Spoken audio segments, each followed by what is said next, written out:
Some places are beautiful, but hide dark secrets, and the Santa Rosa Blue Hole in New Mexico is one of them. With its stunning blue waters that sparkle in the sun, it looks like a paradise. But beneath the surface lies a history of tragedy. Many people have lost their lives here, lured in by the water's beauty. Today, we're going to dive into 3 gripping stories that unfolded at this famous spot, each one reminding us of the dangers beneath the surface. The Santa Rosa Blue Hole is a beautiful natural pool in New Mexico that is famous for scuba diving. This round pool is about 80 feet wide at the top, and then it goes down to over 80 feet deep. The water is incredibly clear, allowing divers to see up to 100 feet underwater. With a flow of 3,000 gallons of fresh water every minute, the Blue Hole stays clean and cool, making it a great spot for diving all year round. The underwater features, including caves and tunnels, offer a unique experience for divers. It is especially valuable for those learning to dive at high altitude, as the Blue Hole is located over 4,600 feet above sea level. This means that divers need to use special techniques and tables in order to dive safely. Over the years, the Santa Rosa Blue Hole has attracted both beginners and experienced divers eager to enhance their skills. Among the many adventurers was a happily married couple who shared a passion for diving. Keon Miller was a skilled cave diver at the age of 63. He grew up in Florida, and he discovered his love for diving as a young boy.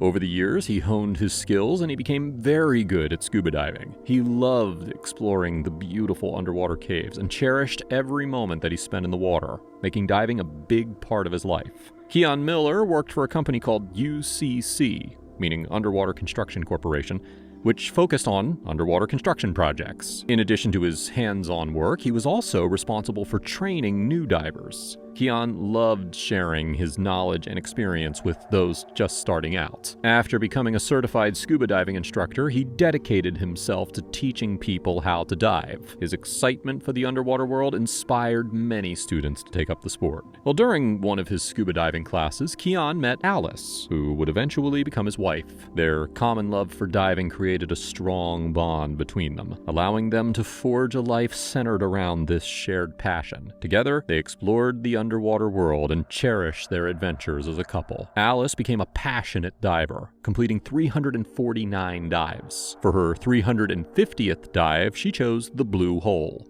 a special place for her because of its beautiful scenery. This dive was important to her, showing her love for diving and the amazing underwater world that she enjoyed exploring. They arrived at the dive site at around 9 a.m., filled with excitement for the adventure ahead. Their plan was to dive down to 194 feet, which is much deeper than most recreational dives, typically ranging from 30 to 130 feet. This depth brought its own set of risks, including increased pressure and reduced visibility. At 194 feet, the cave opened into a cavern with a floor covered in rubble, creating an otherworldly scene. Alice understood that diving this deep required careful planning and skill, but the thrill of exploring such a unique underwater landscape made it all worthwhile. After getting everything ready, they suited up and began their dive, starting with standard air tanks filled with a mixture of oxygen and nitrogen. This is a common practice among divers, especially when going into deeper waters. The air that we breathe at the surface contains about 21% oxygen and 79% nitrogen, which is safe for shallow dives. As divers descend, though, they need to be mindful of how those gases behave under pressure, and using regular air is only suitable for the initial part of the dive. Once they reached a depth of 30 feet, they switched over to nitrox tanks, which contain a higher percentage of oxygen and a lower percentage of nitrogen compared to regular air. By using nitrox, divers can extend their bottom time and enjoy their underwater experience while minimizing safety risks. Starting with regular air and then switching over to nitrox is widely used in diving to enhance safety and comfort. It allows divers to explore deeper environments while managing the potential dangers associated with increased pressure and gas absorption in their bodies. At a depth of 130 feet, everything changed. The light grew dimmer, and the pressure felt stronger as they switched to their trimix tank. To stay safe at this depth, divers often switch to trimix, which has oxygen, nitrogen, and helium. Switching to trimix was important to avoid issues that could come from using regular air at such depths. However, all of a sudden, Keon started to feel uneasy. He seemed confused, and he struggled to stay focused. Alice quickly noticed that something was wrong. Keon's eyes looked distant, and he was moving slowly. Fear gripped her as she saw him losing control. She reached out and grabbed his arm, trying to steady him. After looking over his gear, she saw that the gas mixture was wrong, which was making Keon feel sick from gas toxicity. Realizing how serious this was, she switched back his nitrox tank, knowing that they had to go up right away. The deep water was affecting him, and time was running out. They needed to rise quickly to avoid any more problems, trusting their training and instincts to help them get back to shallower water safety. As Keon's condition got worse, they had a tough choice to make. They needed to go up fast, but going up too quickly could be dangerous. Every second mattered, and they tried to move as fast as they could while being careful. When they finally reached 100 feet deep, Keon had lost consciousness because he wasn't getting enough oxygen. At 60 feet underwater, Alice felt scared when she saw that Keon had stopped breathing. She had to make a choice: swim up quickly and risk serious problems, or go slowly and probably lose him. Her heart raced as she thought about what to do. She realized that going up fast might be their only chance to save him. Taking a deep breath, she wrapped her arms around Keon and started to swim up as quickly as she could. The water felt heavy, but she pushed herself to keep going, focusing on reaching the surface. When Alice and Keon finally reached the surface, she felt a mix of relief and fear. She quickly called for help, her voice loud and urgent. People nearby rushed over and called 911 while Alice held on to Keon, hoping he would wake up. But when the paramedics arrived, they discovered that Keon had no pulse. At the hospital, doctors worked hard to save him, but despite their efforts, Keon didn't regain consciousness. They found that one of his kidneys had failed, and during treatment, his heart had stopped several times. Each minute felt like forever as Alice waited, praying for a miracle. Sadly, though, after hours of trying, Keon passed away, leaving a huge emptiness in Alice's heart. She was left with memories of their time together, now filled with sadness. Their adventure turned into a nightmare, highlighting the hidden risks of exploring the beautiful but treacherous underwater world. Keon was an experienced diver, but he didn't realize the dangers that awaited him in the Blue Hole. And that brings us to another story of tragedy in those same depths, where two other divers faced a life-threatening situation. For many years, the Blue Hole was closed to the public due to several more incidents. The entrance was secured with a strong metal grate for over 40 years. This barrier was put in place to protect the fragile environment and also keep curious explorers out. Even though people couldn't dive in, the mystery and beauty of the Blue Hole continued to spark interest and intrigue among those who heard its stories. The tunnels of Blue Hole were largely ignored and forgotten for many years after the tragic incidents in 1976. However, in 2013, the ADM Exploration Foundation took a bold step and requested the removal of the grate that had secured the entrance for decades. Their goal was to allow experts to enter the cave and map the intricate system below. They believed that Blue Hole could be an excellent cave diving location if they could properly evaluate the passages beneath the surface. The process was not simple. It took several years of hard work to excavate the rocks that had filled the opening over the years. Once the entrance was clear, divers could finally explore the hidden tunnels and chambers that had long been shrouded in mystery. In 2016, the ADM Exploration Foundation put together a team of 10 experienced divers for an important 3-day mission to explore and map the caves, chambers, and tunnels of Blue Hole. Among them were Mike Young and Shane Thompson, two skilled cave divers with many years of experience. They were known for their ability to handle tough underwater situations. As the team got ready for their adventure, there was a sense of excitement and curiosity. Their goal was not only to create a map of the underwater area, but also to check the health of the cave's ecosystem. On March 26, 2016, Mike Young and Shane Thompson were all set for their final day of diving at the Santa Rosa Blue Hole. In the days before, they had explored the area, but they didn't find what they were looking for. Instead of wide tunnels, they had encountered a jumble of large boulders and small rocks, with only a few narrow paths at the top. As they dove deeper, they saw a huge pile of boulders, some as big as cars, going down about 120 feet. The size and mess of the rocks made it hard to find a safe way through. Mike and Shane searched for any possible routes, but there were no clear paths. This meant that the cave wasn't suitable for recreational divers, which was a bit disappointing. Still, Mike felt good about their work. They had thoroughly checked the area and they had learned a lot about the cave. Knowing that they had explored every single option gave him some peace. Although the Blue Hole wasn't the ideal diving spot that they had hoped for, their efforts helped them understand the location better.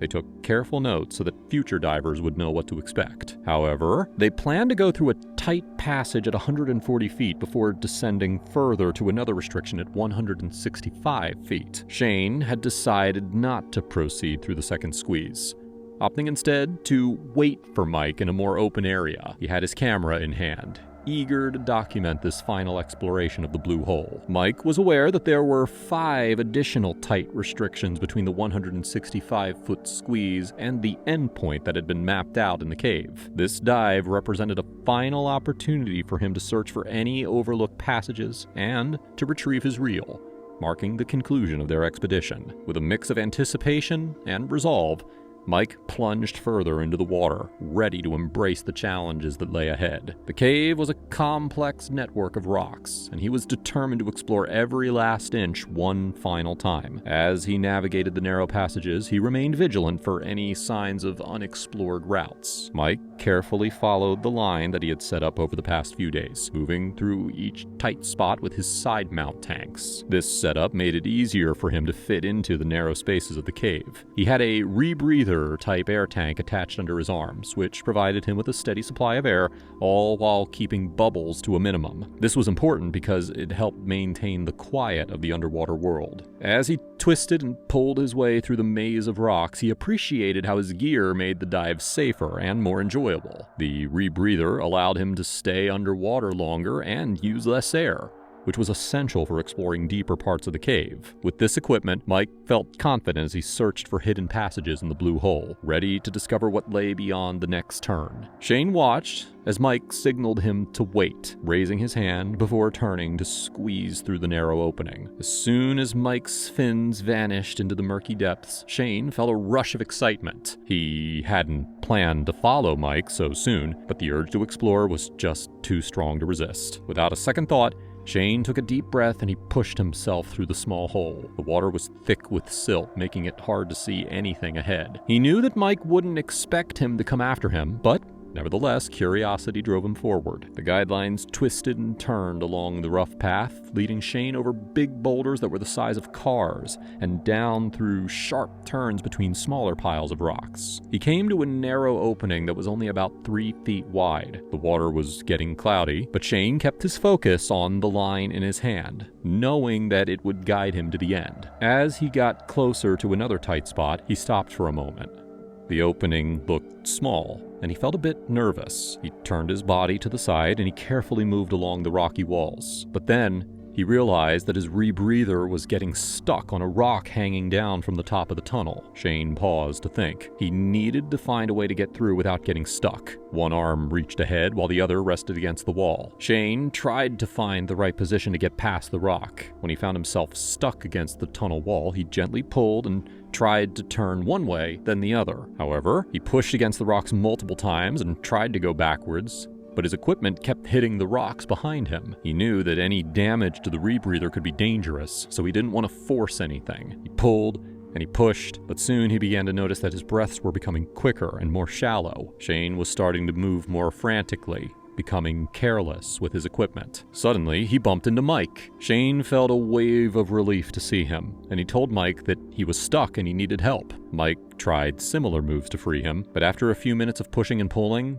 both grew anxious. Shane couldn't move, and Mike couldn't escape until Shane was freed. Finally, Mike helped Shane twist in a way that freed his rebreather. With a strong pull from Mike and a push from Shane's trapped hand, they burst through the tunnel into a small room. The space was just big enough for them to turn around, and while Shane began to calm down, he still felt shaken. Mike looked confused. not understanding why Shane had gone into such a tricky area. Shane realized that he had made a mistake by using a back-mounted rebreather, while Mike had a side-mounted one. This difference made it easier for Mike to move in tight spaces. Mike signaled for Shane to go first and head back through the narrow passage where he had just been stuck. This time, Shane was able to move much more easily without getting stuck again. Once outside the tight spot, Mike followed Shane through the difficult path, but then disaster struck. In the muddy water of the cave, Shane accidentally yanked the guide line too hard,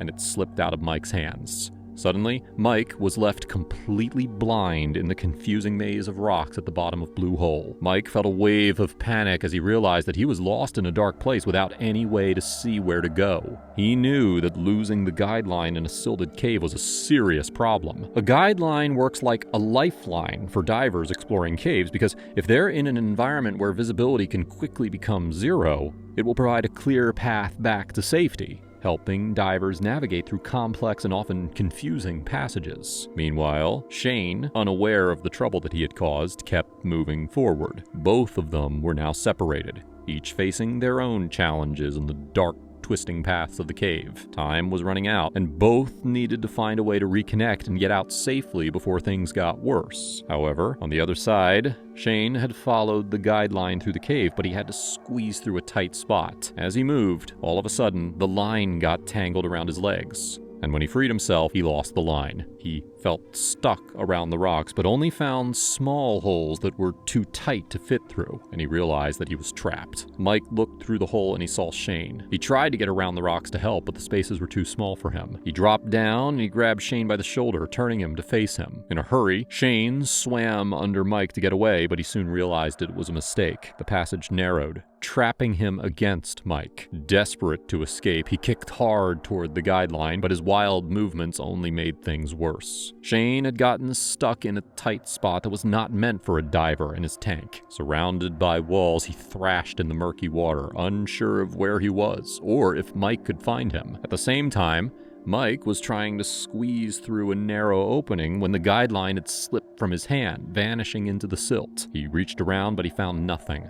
The rope just seemed to disappear into the small gaps between the rocks. Hesitant to go further without the line, he felt more anxious, knowing how easy it was to get lost in the maze. Mike swam upward, feeling a wave of relief when he finally found the guideline and began to follow it, thinking that Shane was ahead of him. When he reached the next tie-off, he noticed that the line had gone slack, which immediately raised his alarm. Realizing that Shane must be behind him, Mike turned around and squeezed through a narrow opening into the jumble of boulders. Suddenly, the line went completely still. Mike could no longer feel any movement from Shane. He quickly located Shane, who was trapped in a tight spot, unresponsive, and without his rebreather regulator. Shane's wetsuit was torn and his bailout bottle was activated, showing that he had fought to try to get free. But despite all his experience, he had given in to panic. Mike checked on Shane, but it was obvious that he was dead. Stuck in the cramped space and unable to remove any of Shane's gear, Mike realized that he had to go back to start decompression stops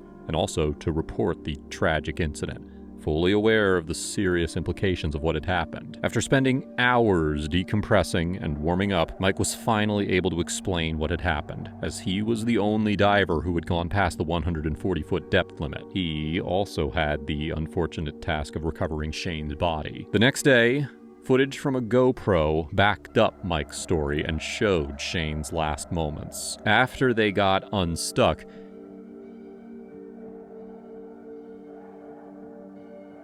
Blowing Cave near Cushman, Arkansas is famous for its strange history and the rescues undertaken in its dark depths. Stories say that for hundreds of years, people exploring the cave have vanished without a trace. These tales were dismissed as superstition until the late summer of 2016. That year, 2 Japanese exchange students and 1 local college senior went missing during a casual trip into Blowing Cave. Rescuers struggled for hours to locate the cavers who seemingly disappeared in the cold, rocky tunnels. Did Blowing Cave claim another group of cavers, or would rescuers reach them in time? Find out as we explore the mystery of Blowing Cave. Not to be confused with Limrock Blowing Cave in Alabama, the Blowing Cave in Arkansas is a well-mapped, moderately sized cave that extends for 1.43 miles underground. Blowing Cave's strange backstory has attracted plenty of first-time cavers and newbies over the years, but it's deceptively challenging. The cave was closed to the public for many years to prevent people from getting injured or dying in its claustrophobic tunnels. As soon as new landowner Jim Miller took over the property, he opened the cave to visitors by reservation only, with Sunday afternoons open to the public. A sign in the woods warns people that the owner isn't responsible for injury in the cave, but there's a strange detail near the bottom. The owner isn't responsible for abduction by aliens or ghosts. At first glance, it sounds like a joke, a lighthearted aside to undercut the seriousness of the warning, but there's more to it than that. These superstitions made Blowing Cave infamous for a time, and they're connected to a tragic, true story. In the late 1800s, the cave was supposedly used as a community center for parties and dances. Over time, tipsy celebrateurs from the newly formed town of Cushman supposedly ventured deep into Blowing Cave and vanished without a trace. A century later, and rumors started, claiming Blowing Cave was harboring mysterious blue entities inside its hollow caverns. These stories attracted hundreds, if not thousands, of conspiracy theorists to the cave over the years. No doubt, many cavers found their new hobby thanks to visiting Blowing Cave in search of these blue creatures. It turns out, the famous blue person myth of Blowing Cave was all a story written by Richard Shaver. Dubbed the Shaver Mystery, this story ranted about robot-like creatures that tormented people's minds from their underground cities. Some people bought Shaver's tall tales, but even in the days before the internet, many readers thought that Shaver's story was like a written version of the Blair Witch Project, a fake story that claims to be real. But as time went on, people realized Shaver wasn't marketing his story for fans. He really believed he was abducted into underground torture chambers. Over time, psychologists pointed out that the blue people in the darkness were probably hallucinations caused by paranoid schizophrenia. Back then, the general public was afraid and even disgusted by the diagnosis, so the Amazing Stories magazine stopped printing any more of Shaver's stories. Shaver sought help at a hospital, but the medical field wasn't equipped to handle his condition back then. He spent the rest of his days arguing about finding books made of stone, as his works became more violent and disparaging. But in spite of Shaver's downfall, his blue people story still attracts people to Blowing Cave to this very day. Others couldn't care less about tales of subterranean torturers, but the two groups of visitors are unified by a sense of discovery. Believers and non-believers come to Blowing Cave for the thrill of adventure. Cavers can map new routes that no human has ever seen before, and that's the same type of thrill that the Shaver mystery inspired in people, including 3 young adults back in 2016. 25-year-old Casey Sherwood was in his senior year at Arkansas State University when he met 2 freshman exchange students from Japan.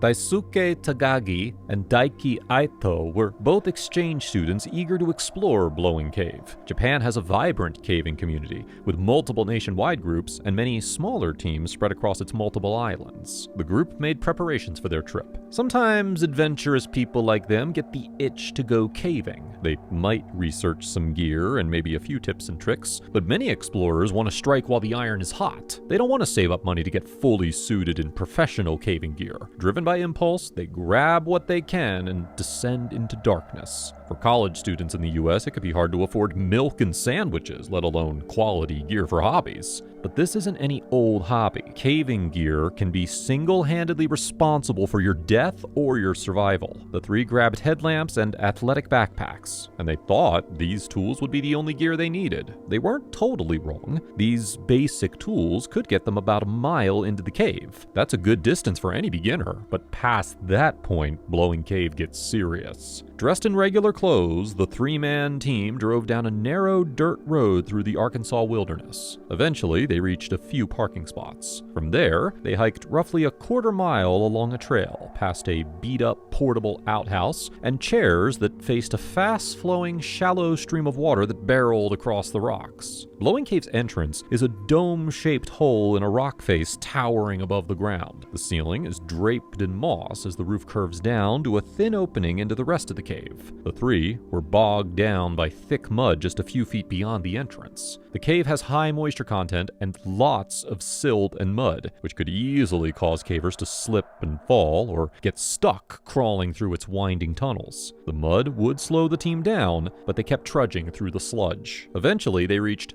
the potato masher. This section was formed after a cave-in shattered the ceiling of a larger room. After the rock fell, smaller tunnels emerged through the crumbled boulders as new pathways were eroded over time. Beyond one of the branching paths, the walkway intersects a fast-flowing stream of water. Soon, they'd reached the source of the moisture within the cave, but they had to cross the stream first. Without proper ropes, they risked everything walking through the stream. One slip could take the whole party down. They made it past this challenge and reached another difficult section dubbed the meat grinder. Past this formation, they found the waterfall room. The source of the cave's water cascaded down the rock in a fast-flowing waterfall roughly twice the width of a human. Weighty stalactites hang from the ceiling, dripping down onto shallow pools of still blue water. As they were exploring Blowing Cave, they discovered the cave's old use as a den for parties never died. The cave was littered with graffiti, including some arrows showing the way, so they had an easy time navigating the tunnels. However, as they ventured deeper, the markings began to disappear.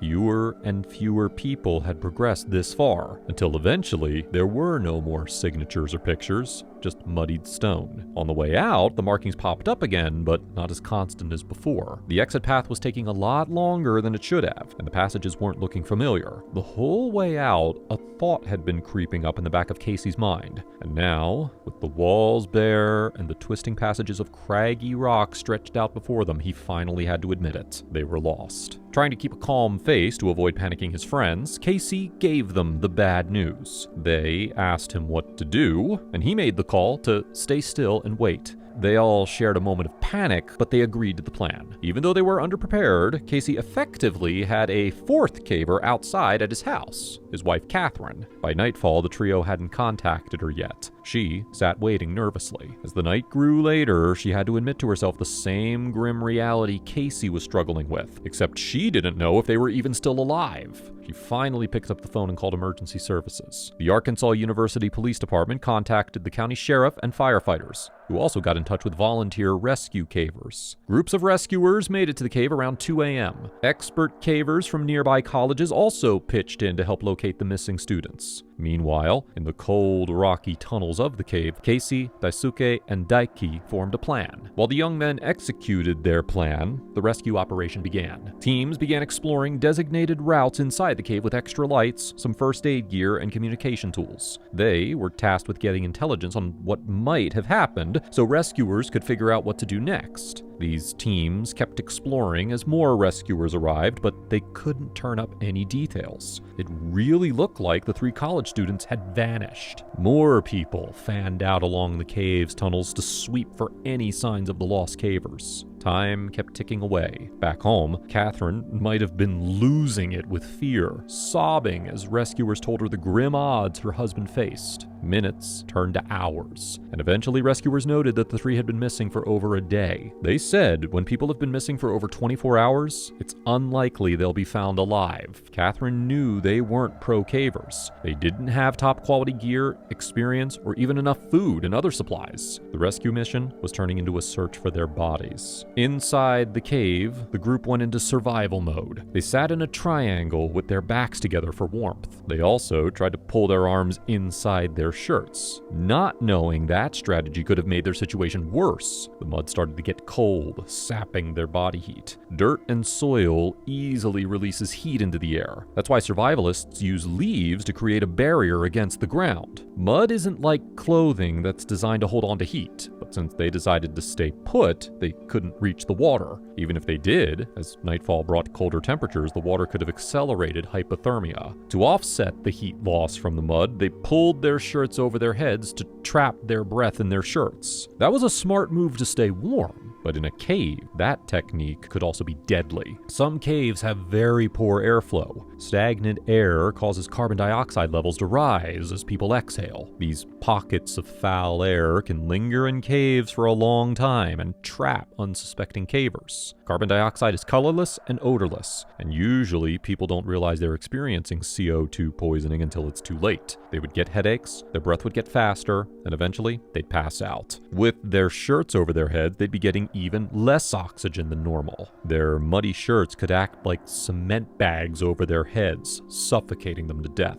Member of the Arkansas Grotto caving group, Landon Downing, was there helping rescuers, and he reminded them that even though Blowing Cave was well mapped, there could still be miles of unexplored passageways. Caves are ever-changing, and even the best cavers can miss new connections. After all, exploring the unknown is what drives many cavers in the first place. New waves of rescuers were tasked with looking for new or obscure pathways that the team could have taken. Shortly after re-entering the cave with this new directive, the rescue team heard something. Overnight, the trio created another simple plan. Roughly every 10 minutes, they would whistle or yell the phrase, "Help! Going out!" The rescue team had heard a distant sound unlike the water noises or eerie silence of the cave. With their expert knowledge of the cave, they knew what directions the sounds were coming from. At this point, the rescuers still didn't know if they were injured or separated, but at least one of them was alive. The rescuers ducked around a few more corners, shouting back, and soon they located all 3 of the missing students. The teams of rescuers had given up hope of finding them alive. They looked on in shock as the 3 scholars, drenched in mud, walked out of the cave alive. They were all alive, and they looked unharmed. Of course, not all damage is visible on the outside. The 3 were treated for minor cases of hypothermia from sitting in the ice box of the Blowing Cave for over 30 hours. Outside, Takagi and Aito posed for an unsettling photo with the local news crew. They both did the Arkansas State wolves up hand gesture. Aito looks strangely unfazed by his brush with death, but Takagi looks like he's in shock, which makes the hand gesture feel forced. An unnatural response by someone reeling from a harrowing experience. The rescuers gave interviews reminding people not to trust a cave just because it's been mapped. There could always be new twists and turns hidden in the shadows. They recommend anyone new to a cave, be they beginners or veterans, talk to local cavers and get a first-hand tour first before exploring. The county sheriff's office was blindsided by the rescue, so they asked the Arkansas Grotto Club to work with them on a shared disaster plan. They hope they never have to call on each other again, but if they do, they want to be ready. Arkansas State University's chancellor, Lenita Cooksey, thanked the rescue teams and the community for their support in rescuing their students. It turns out the trio were only 30 minutes away from the entrance. They were so close, yet it took rescuers over a day to find them. That illustrates the monumental task rescuers face as they flip on their lamps and march into the abyss. It also shows how dangerous caves can truly be. It doesn't matter if you're a mile into a cave, hundreds of feet below ground, stuck upside down, or just a few inches from safety, you're always one wrong move away from being claimed by the abyss. In spite of the terror they faced in Blowing Cave,